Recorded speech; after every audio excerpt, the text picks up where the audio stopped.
Assalamualaikum warahmatullahi wabarakatuh. Kami dari kelompok 5 akan mempresentasikan hasil praktikum farmakologi analisis efek obat hipoglikemia oral pada hewan uji.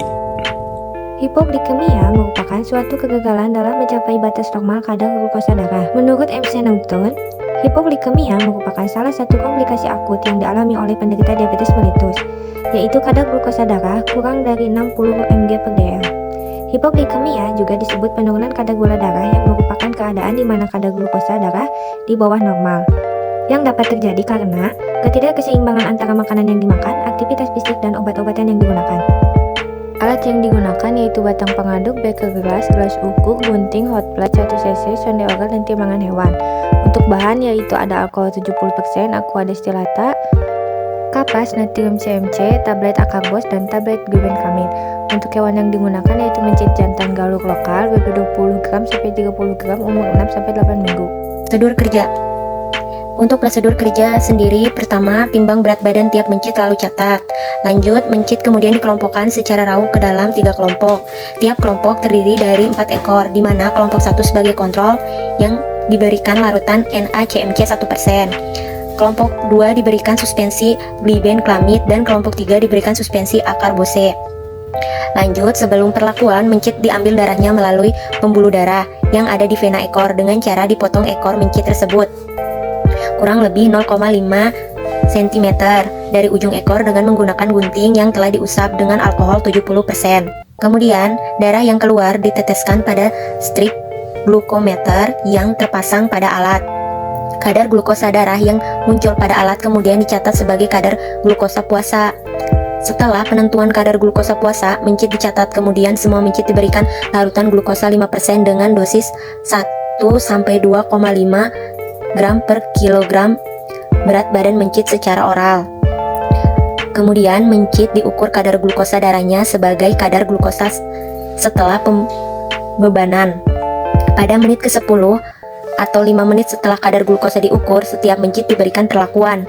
Mencit kemudian dibiarkan dan diukur kadar gula darahnya tiap 20 menit selama 60 menit. Catat hasilnya. Baik, untuk yang selanjutnya yaitu hasil praktikum. Untuk kelompok yang pertama yaitu kontrol, mencit 1, puasa 147 mg per desiliter, kadar gula diabetik 125 mg per desiliter, mencit waktu 20, 84 mg per desiliter, 40, 109 mg per desiliter, 60, 104 mg per desiliter. Untuk yang kelompok kedua yaitu glibenclamid.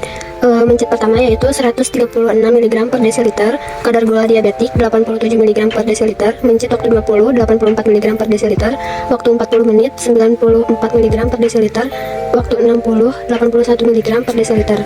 Untuk kelompok yang ketiga yaitu akarbos. Mencit pertama 129 mg per desiliter, kadar gula diabetik 109 mg per desiliter, waktu mencit 20, 111 mg per desiliter, waktu mencit 40, 109 mg per desiliter, waktu mencit 60, 115 mg per desiliter. Selanjutnya pembahasan. Pada praktikum kali ini dilakukan percobaan mengenai obat hipoglikemia, di mana tujuan dilakukannya praktikum ini yaitu untuk menganalisis perbedaan penurunan kadar glukosa darah mencit antar perlakuan, di mana obat hipoglikemik merupakan obat yang digunakan untuk menurunkan kadar gula darah di dalam tubuh. Berdasarkan hasil percobaan, glibenclamid dan akarbos memiliki kelebihan masing-masing. Namun dari percobaan yang kami lakukan dapat dilihat bahwa glibenclamid lebih efektif dan sering digunakan karena bersifat anti-hipoglikemia, sedangkan penggunaan akarbos dapat beresiko menimbulkan hipoglikemia. Kesimpulan 1. Hipoglikemia adalah gangguan kesehatan yang terjadi ketika kadar gula di dalam darah berada di bawah kadar normal. 2. Obat yang digunakan adalah glibenclamid dan akarbos.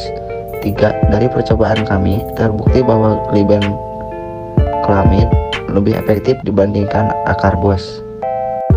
Mungkin itu saja yang bisa dipresentasikan oleh kelompok kami. Mohon maaf bila ada kesalahan. Wassalamualaikum warahmatullahi wabarakatuh.